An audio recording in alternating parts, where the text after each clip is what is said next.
Welcome to a Besto TV production. If you enjoy our content, please click the subscribe button. To get notifications of new releases, ring that bell. Thank you, and away we go. If you go down in the woods today, you better go in disguise. If you go down in the woods today, you're in for a big surprise.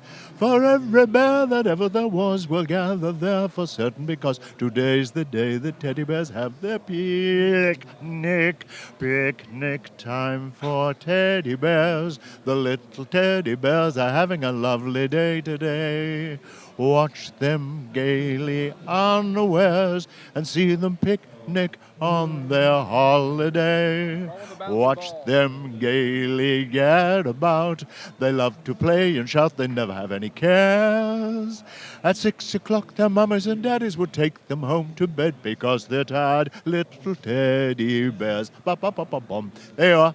That's never been seen or heard before. Creative continuity.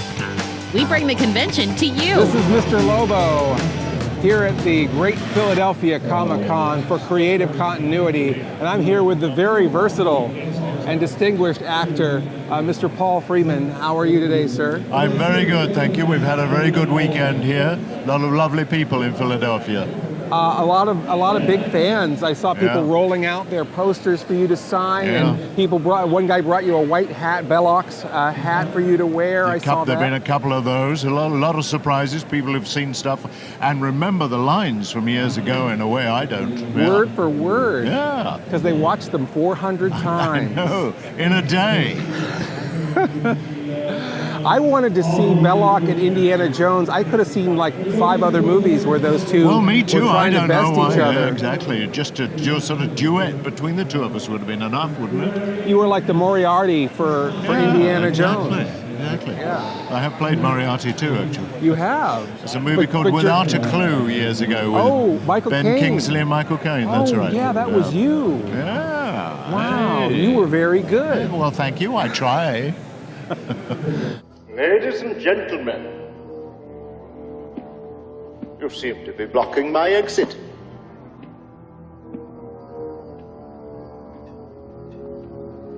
Kindly step aside. That was a very funny movie. Yeah. Actually, do you enjoy comedy? I do enjoy comedy. Hot Fuzz. Look, folks, Hot Fuzz behind you. The Reverend Shooter. Reverend Shooter from Hot Fuzz. There's a nice little movie out too you might want to catch.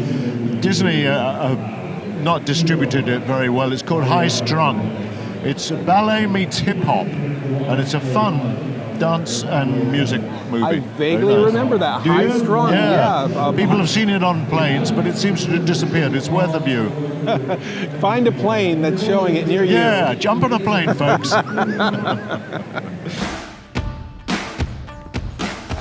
Good luck.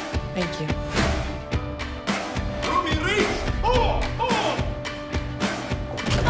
Watch where you're going next time.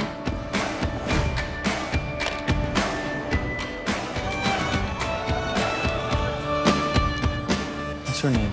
Ruby. I'm Johnny.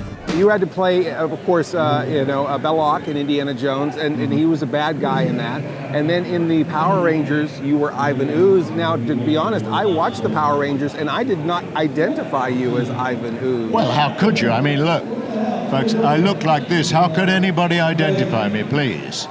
Except by the twinkle in the eye. It's like if the California Raisins had a really mean, villainous uncle. Good, that's good. I like that. A raisin. Oh, now, little old wrinkled raisin. Was it difficult to work through all that makeup? Well, it was a hell of a time. It was 4 hours to put it on and an hour and a half to take it off. So when they started work at 7 in the morning, I had to be there at 3 in the morning to start, you know. And I couldn't move once I was in the suit. And once the makeup was on, it stayed on. You couldn't take it off at lunchtime or anything. So I ate very little and moved very little during the filming.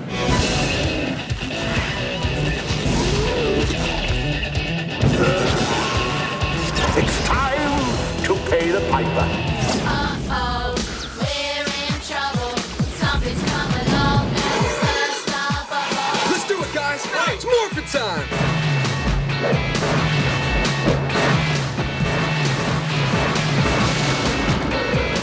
Have a nice trip! Watch the birdie! But other than the makeup, which seemed grueling, was it enjoyable otherwise? It was enjoyable. We were in Sydney, which was terrific.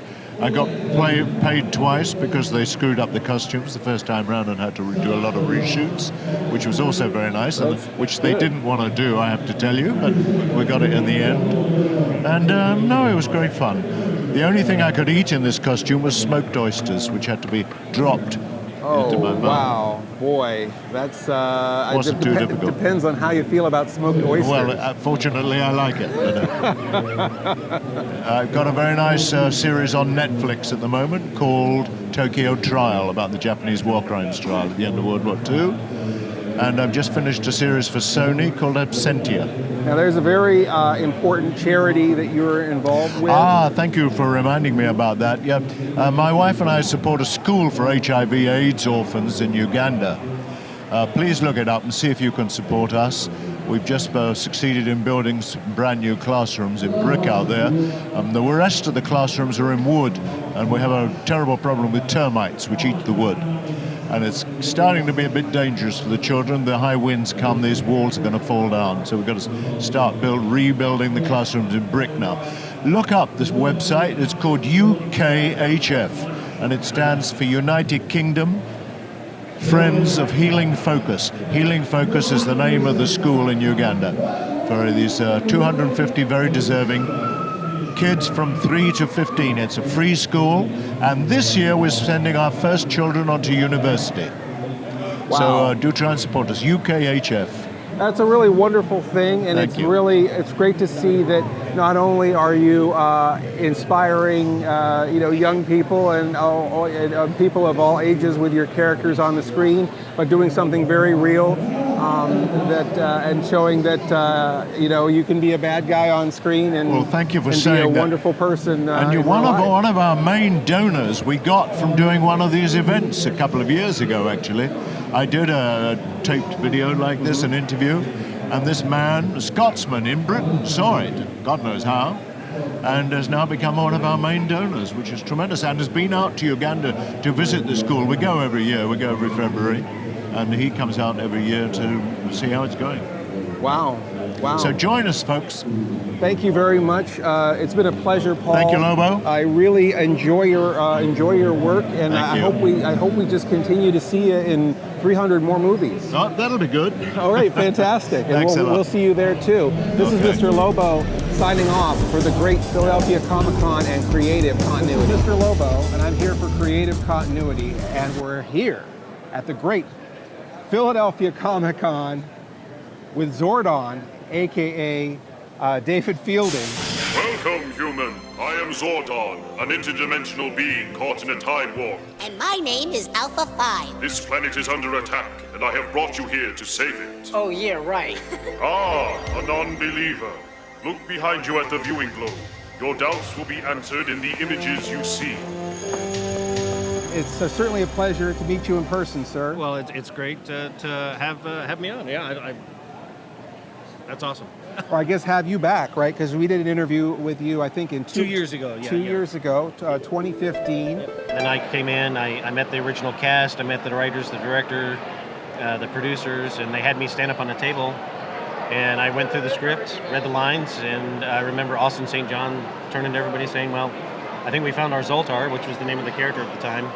And then I went home, and a couple hours later, I got the phone call saying I got the part. Awesome. And a week later, I was sitting in a makeup chair, and they shaved all my hair off and painted me green, and they filmed me for like 4.5 hours.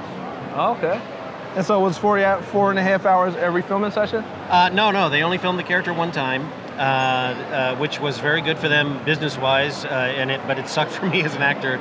So all the footage that they used throughout the life of the character for 6 seasons or whatever, they just recycled it over and over. So I guess you were only on set once? Yeah, I was I met the original cast, the audition, and I met them the day that we filmed. But after that, I never ran into them. I visited the Juice Bar set one time, but they weren't there. They were off filming somewhere else.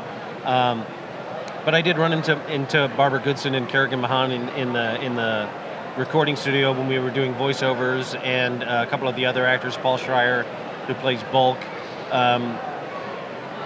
but we never really crossed paths. So it was very disappointing from an acting standpoint to be a part of something like this, but not to feel very connected to it. Right, you know? right. Yeah, and that's unfortunate because the fans, we all kind of just thought that Zordon was in every episode. Yeah, I get that a lot. Some fans think that, you know, we lived in the same neighborhood and like went to dinner parties together and stuff like that, but it's like, I lost touch with them. Your perspective on it is from a slightly outsider's perspective. Yeah, in a sense, because the way they filmed the character, they only filmed him one day, so I was never on set with them. So didn't get a chance to spend a lot of time around the actors, which is a shame. But that's the way the show is put together, and it was economical probably to do it that way. For them. Yeah, from a business standpoint. And I left the show early on too, so I didn't get to spend a lot of time to get to know everybody. So they just blurred out your mouth and just put whatever dialogue. Whatever was what needed to be said for the episode was what I would get for the lines, and there were no lips to match, so they didn't have to worry about anything like that. I commend your latest invention, Billy. Not only have you created a communicator, but you've also tapped into the command center's teleportation unit. With proper adjustments, it will allow you to teleport here in an emergency. But until Alpha can reprogram it, it'll serve as a two-way communication link between the command center and each other, from wherever you are. This is easy. I just have to reflux the... Uh-oh. Now, were you in tight with the core of Saban in some way? Is that how you got involved with that? No, I mean, I had just recently moved to LA. I'd only been there for like 2 months, and a college friend that from my undergraduate was actually working at Saban as a second unit director or second AD for the pilot that they were shooting, and had called me down for the audition. So that's how I got my foot in the door. Yeah. And you said there were only a couple other people who were up for it, right? When I was there, my memory, to the best of my recollection, it was just myself and another gentleman. They had called us in and told us that, because if you've talked to the other actors, you know they went through weeks of auditions. Huge cattle call, thousands of people coming out. Me and this guy, it was just like, we're going to cast it tonight and shoot it next week. And we're like, okay. Did you have any reservations about shaving your head? I did not, because I knew at that point my hair was going to grow back. I didn't lose it all right away. I was perfectly fine with it. My girlfriend at the time wasn't too happy about it, but... And why did they make you, like, green? I mean, because the character isn't really technically that kind of green, right? Well, no. I mean, they had to use the green paint and a green background to film him, so none of the rest of me would show up. Oh, okay. So it was more to paint you out, so they could they could key out what was green and just have your face floating there. That's correct. Yes. Now I understand. So that was all. So the green makeup really wasn't for your face; it was for everything else. Everything else, correct. Wow. And did it just get stuck? I mean, did it wash off? Yeah, it came off. I mean, I think I might have been peeling some off a day or two later, but for the most part, it all came off. A little green around the collar for a couple days. Something like that. Mm-hmm. Yeah. Congratulations on a job well done. The 5 of you have come together to form as fine a group of superheroes as there has ever been. You've been through an extraordinary experience together. You need each other now, and the world needs you. Power Rangers! What are some other things that you've worked on? I mean, what are your experiences in that world? Well, I didn't do too much for TV and film after that. I went into the video game industry and worked as a video game tester, designer, and voice artist. So, and it's only recently, in the last 3 or 4 years, that I've started to do much more on-camera stuff. So, what voices have you done in games? These were all like in the early 2000s, and there were a lot of real-time strategy games that I did voices for individual units. I did some D&D games where I did voices for characters. And there's a series of city-building games in the early 2000s from Impressions, Zeus, Poseidon, those kind of and I did voices for those. I worked on designing scenarios or dialogue for characters and stuff to say, yeah. Oh, okay. So you did write things for characters to say? Correct. Okay. Yeah. And then you are a writer? I am a writer, yes. So what are some things that you've written? Well, I self-published my superhero novel, Vigilance, and that's out there on Amazon at my author page. I've also had a number of short stories that have been published in various anthologies. They sometimes are steampunk superhero stories or some paranormal or some other speculative fiction. So you're kind of a genre fan then as well. Oh yeah, of course. Wonderful, wonderful. I love this picture of you with the tape on your face. Could we hold that up for a second? Sure. It says, "No hate," right? And this was done for anti-bullying campaign? Correct, or? yeah. Adam Buska and his company, No Hate, it's an anti-bullying, anti-discrimination campaign. That's wonderful. That's wonderful. So I've noticed there's a lot of Power Rangers here today at the Great Philadelphia Comic-Con, and I keep seeing at their tables this symbol, this triangle, and the words, the Order. The Order, It's so cryptic. I have to know. I've got to know what the Order is. I think the fans want to know. I think that's where they're intrigued. What is the Order? The Order is the brainchild of Karen Ashley. She has been trying to put together a project for the last 10 years or so to try to get all of her ex-Ranger friends in together to work on a project so that the fans would get to see us all working together at the same time. Which would be wonderful. And Karen found out through Austin St. John that I was a pretty good writer, so she contacted me and we started bouncing ideas back and forth, and pretty quickly found out that we had a really, really great back and forth writing relationship. Karen would write a little, I would write some, she would write some more, and we really flowed really well. And we bandied a couple of ideas about how we wanted to go through things, and then by the end of October 2015, I think it was, we had a first draft of the script, and Karen approached all the other Ranger actors that we would hoping to be in part of it, and invited them to take part of the project, and they all got very excited, and they read the script and got even more excited. And so it's basically going to be this great chance for the fans to see Ranger actors in different roles. It's a much more adult action adventure type project. It seems a little, by the imagery, a little Cloak and Dagger sort of stuff. Very Cloak and Dagger. Mm-hmm. What we've come up with is that the Rangers are, the actors themselves are part of a highly trained elite group called the Order, who travel around the globe and fix trouble spots. So they're not affiliated with any government. So some governments see them, turn a blind eye to them and see them as a force of good. Other governments may think that they're terrorists. But they're very highly trained and very highly skilled. And at some point during the film, there's a split that happens, and you have these guys fighting against one another. So they're kind of like the Black Ops Rangers. That's right. Wow. And you're going to see these guys for the first time, Ranger fighting Rangers. So.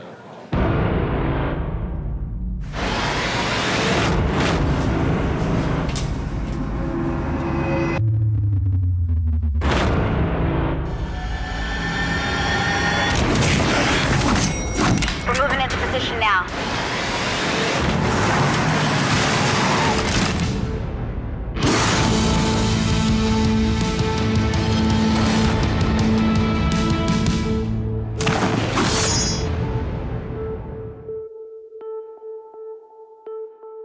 I know that was a very short amount of time, your actual work on the Power Rangers, but does any dialogue stick in your head, like something you had to say like 25 times and you just couldn't spit it out? Yes. The one thing that everybody requests is always Zordon, may the power protect you, always. This is Mr. Lobo signing off for Creative Con. This is Mr. Lobo speaking to you from the Great Philadelphia Comic-Con, and I'm here with Steve Cardenas. And we're here for creative continuity, and we have a couple of questions for you. I know you're really busy today. You got a line around the whole convention center. No problem. You are a busy man. I try, man. We do like about 40 of these a year touring around, so all over the world. Go, go, Power Rangers! The most coveted role, I would think, for a young actor. I would think that would be the character everyone wants to be. Yeah, I know. When I first got hired, they weren't sure when we were going into wardrobe and getting fitted. We were like, is he going to be the Red Ranger or the Black Ranger? And I was like, oh, please let me be the Red Ranger, please. And I ended up being the Red one, so I was like, yes. So that was very cool, yeah. That's incredible, and it must be. I mean, one must be very proud. But you probably have fans all over the world, and just everything that comes along with it. It's a very, very, very elite group. Could you talk a little bit about what you feel about the phenomenon of the Power Rangers and the fandom? Right. Well, I mean, to me, I'm very humbled by the fact that it's 20 some odd years later, and all of these kids that were little watching Power Rangers all grew up, and they still like it. I mean, really like it. It's not like, oh, hey, I grew up on that. It was kind of cool. Right. It's not like Barney. It's not like Barney, where it's like, oh, exactly. I didn't like that when I was a kid. Right. Exactly. Right. These are people that are diehard, hardcore, dedicated fans that follow all the series, even all the way back to Super Sentai when it first came out in Japan. Like, they are hardcore. You know what I mean? And they love it still. They know more about your character than you do. You know what I mean? So it's amazing to me that, whatever we did struck a nerve that much, and I'm really happy to be part of it. It's very, very cool. I present to you the new Power Rangers. Rocky, Adam! Isn't this incredible?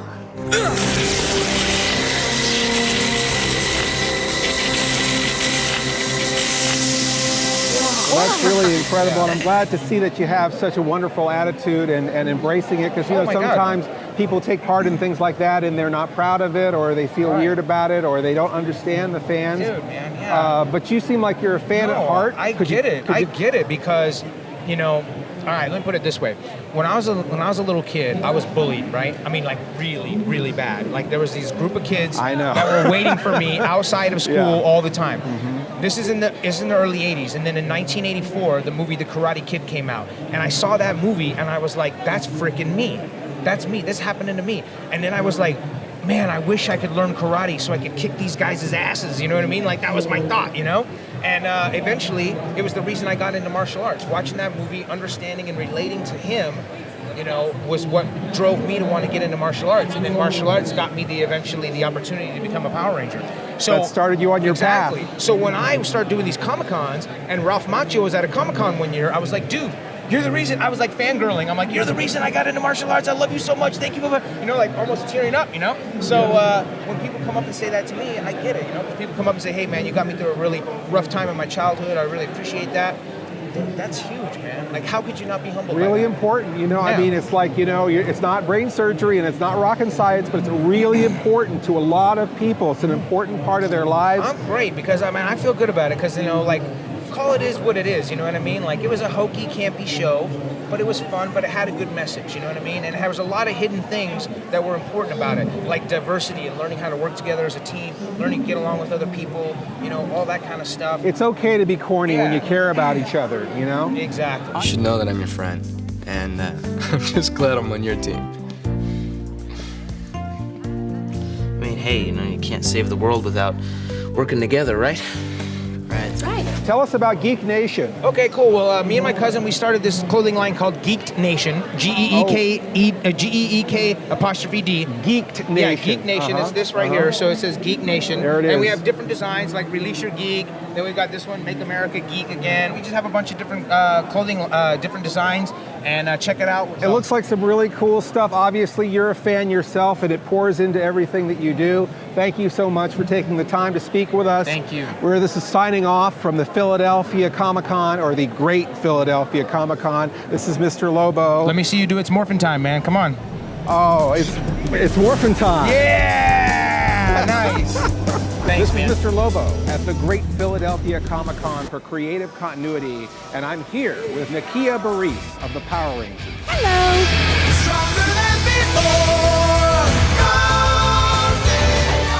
I was the Yellow Ranger for Power Rangers Zeo, Power Ranger Turbo, and the Turbo movie. Yellow's my favorite color, so the Yellow Ranger was always my favorite Ranger. Oh, you say that to all of the folks. Thank you, though. So again, how do you prepare to be a Power Ranger? I know you've probably been asked that before. A lot of stretching, a lot of, yoga poses. I'm kidding. When I auditioned for Power Rangers, I was a college student at the time, so I didn't watch a lot of television. I really didn't know what Power Rangers was. And unlike some of the other Rangers, my audition didn't consist of martial arts or any kind of fighting techniques or anything like that. They simply asked me if I knew how to to dance or had any martial arts training, and I was a dancer, so they knew I was flexible and I could pick up routines. And then I just had sides, which is, if you don't know what sides are, they're a portion of a script that you use for an audition. So I just had a scene that I had to do before them, and after 5 auditions and thousands of girls, I was blessed with the job. Wow, you hear that story about there just being thousands and thousands of people at it, and what does that feel like when what's going through your mind when you're in a hall as big as this and everyone there wants the same job that you want? It's very humbling, and it feels like I don't know, like it's like the chosen one for that moment. Like it's a huge blessing to know that you've been, chosen out of all of these people to portray this role. Like, that's a huge blessing. Although your power coins are indeed gone forever, your recently completed quests provided us with a new energy source. Behold the fully energized Zeo crystal. I think that it's time to pass the power on to someone else. Tanya, I'm giving my crystal to you. From this point on, you are a Power Ranger. When I was on the show, I would have never thought 20 years later I would be traveling the world, literally traveling the world, attending cons, meeting fans that remember what I did in episode 395 and tell me what I did and how much of an impact my character made upon their life, and how it inspired them, and in the show in itself, how it inspired many to get into martial arts and help them with their self-esteem. And I may have been their last wish to meet someone in the Make-A-Wish Foundation. I mean, it's really life-changing. And when I give them hugs and they're shaking, it's a very humbling experience. And I feel very honored to have this opportunity. I would imagine it makes you feel that your work is important. Yes, it does. It does, absolutely, yes. And it is important. I mean, we're not, you're not doing brain surgery or, diffusing bombs, but, you're improving the life of a lot of people with what you do. Yeah, and I would have never imagined that being on the show. I know that we had a lot of moral lessons and such in the show, but I didn't know then that it really made such an impact as it did today. I can't believe you gave up a recording contract like that. It wasn't that difficult. I just had to evaluate what was truly important to me. School and my friends. I think what's really great about the Power Rangers is it was such a, cross-cultural phenomenon too, And I think that was one of the things that made that show really special, Other than Sesame Street or whatever, there wasn't a lot of diversity in programs. Right. And so I think that's a really important issue, representation. I think it's wonderful when I have African-American kids and now adults that bring their kids and say, it was so amazing to see a superhero that looked like me on television. Mm-hmm. It was very inspiring for them. I'm still waiting for a Portuguese Power Ranger, but it hasn't happened yet. Soon. They keep promising. I don't know. It's going to happen. Well, you can make it happen. You can make it happen. I'm not flexible. That's my problem. Well, choose someone, write something and make them a Portuguese superhero, It's up to you. All right. We'll work on it. Tell us a little bit about The Order.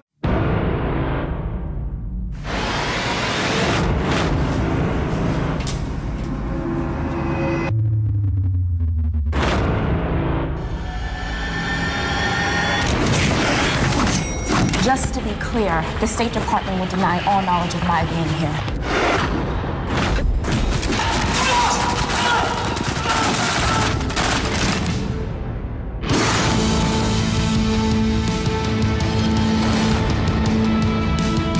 It's somewhat like The Expendables meets Power Rangers.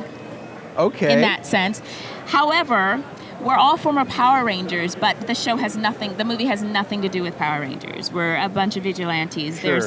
There's 2 different teams, and there's Order and Chaos, and I'm not going to tell you which team I'm on, but it's quite a departure from my character, Tanya. It's quite a departure from Power Rangers. It is definitely something to see. You guys should check out the trailer at the-order-movie.com. The-order-movie.com. Yes. That's right. Watch those hyphens. Yes, it's important. It's so important. You might end up on a whole different site if if your hyphens aren't proper. And I don't know what site that might end up being. Viewer discretion is advised.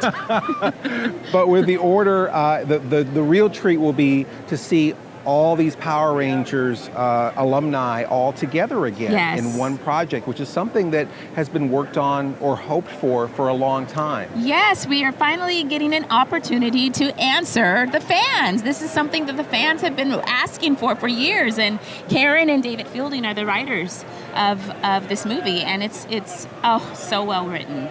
I'm going to ask you to check out my website, NakiaBurrise.com.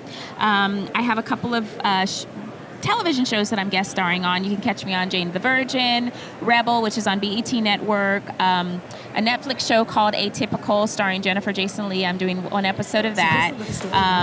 And I have a show called Class Dismissed, and it's a web series that I wrote. Oh, That's wow. what I'm talking about, creating your own Portuguese superhero. Okay, all right. I'm learning. Mine is not about a Portuguese superhero. But it is a comedy that you should check. Come back!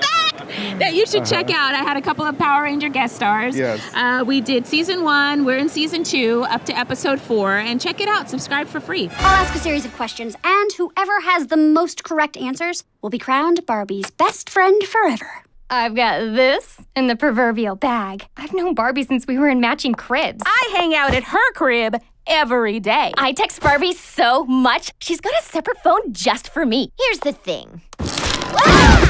I started working on different Barbie projects back in 2009. I'm the voice of Nikki on Barbie's Life in the Dream House, the little brown Barbie doll. What happened to Christy? Where did she go? Christy, she's gone. Oh, Nikki's man. here. Nikki is here. Nikki's in the building. Christy's out. Her and Skipper are off. They're off. They're off. Mm-hmm. So I did that, and I did a couple of Barbie movies, Mermaid's Tale 1, Mermaid's Tale 2 as Fallon, Dreamtopia, which is part of Mattel, and I played Juniper, Nikki, Amethyst. And then I guest starred on... I feel like I'm talking just too much about projects. No, this is... Just check out NakiaBurrise.com. I want to hear I want get a little bit on Star Trek. Just a little bit. So please. Vic... I'm begging you. A little bit of Star Trek. Who is the creator of Star Trek Continues. Yes. He... I met him... Which is marvelous. Yes. It's... so my good. gosh. It's so on track with the original series. When I stepped on set, it was just absolutely amazing. I felt like I was stepping back into the 1970s. Captain.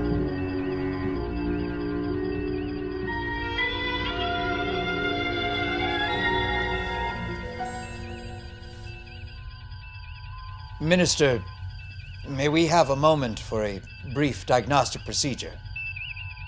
Yes, of course, if you so wish. Vic, yes. the creator of Star Trek Continues, I met him at a convention a few years back, and we just hit it off. He's a really, really great person, him and his fiance. And he called me one day and said, Nakia, I have an amazing role for you.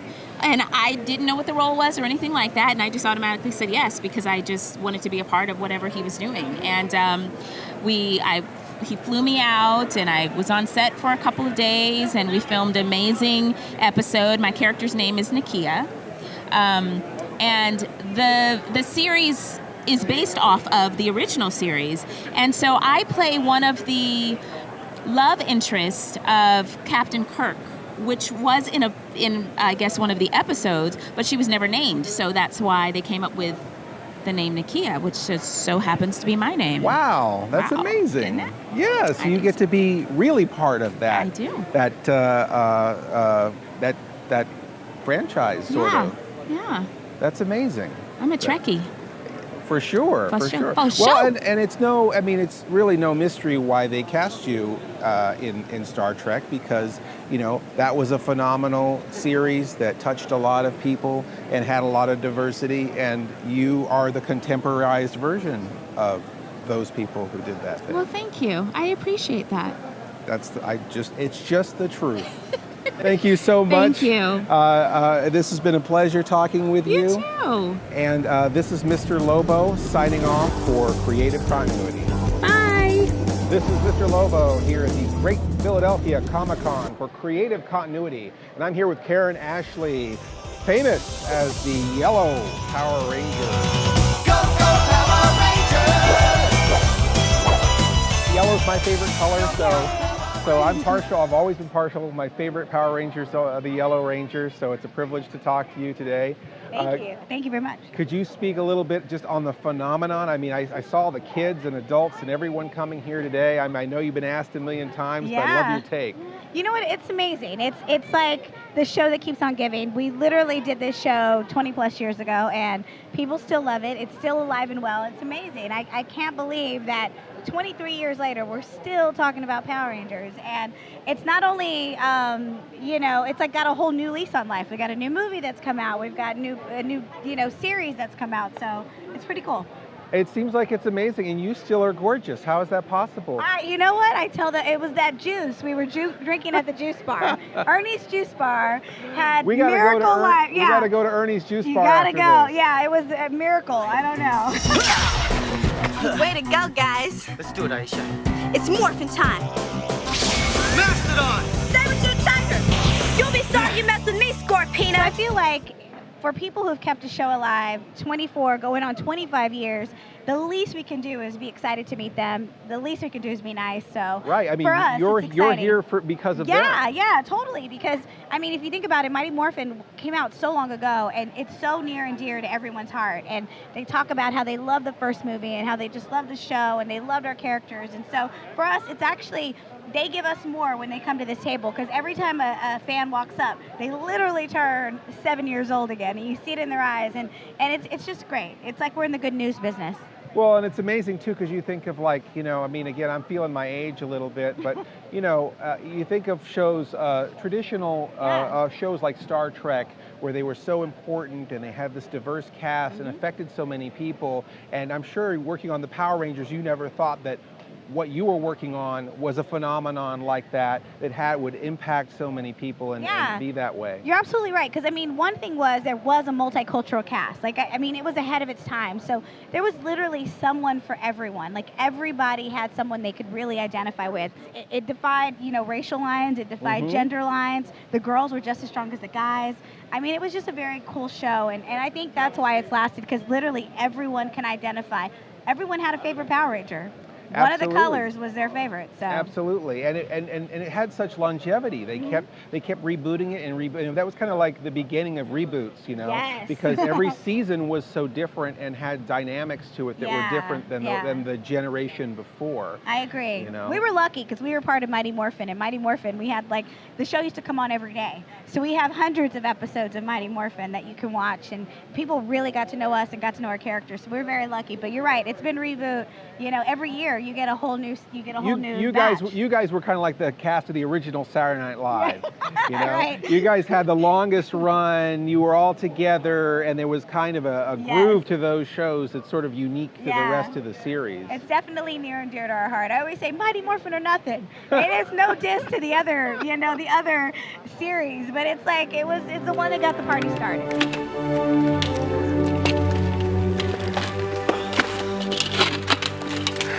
All right.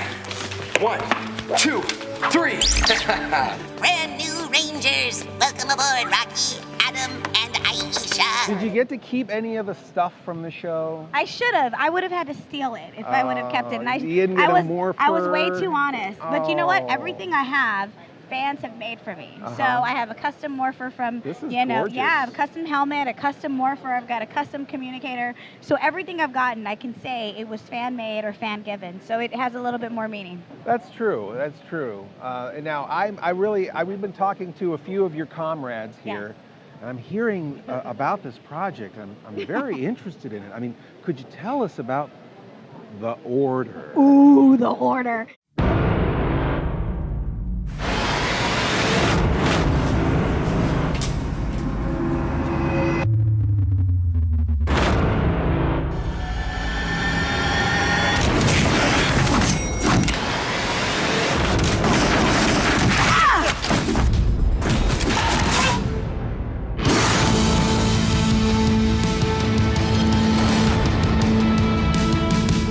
Everyone is like, what is it? What is going on?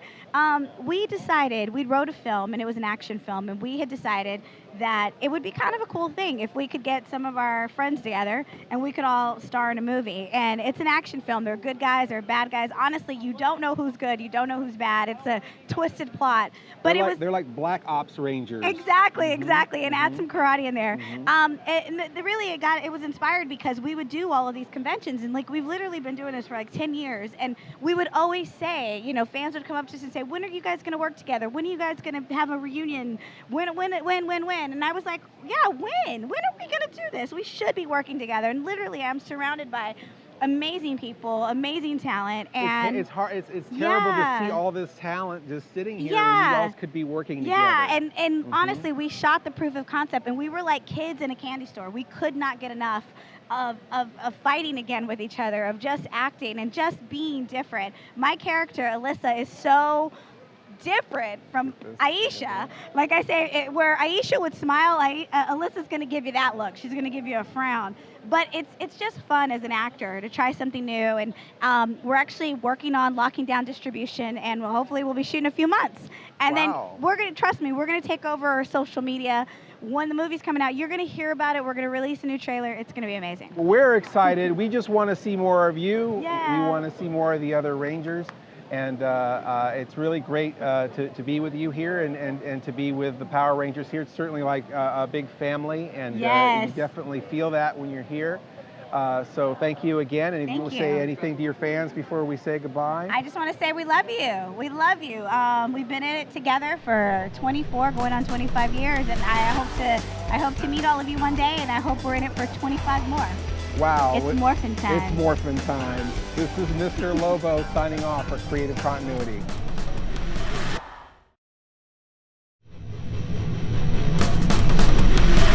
Watch Creative Continuity, Codtoons, Con Rewind, Mr. Lobo Does, and more on this channel.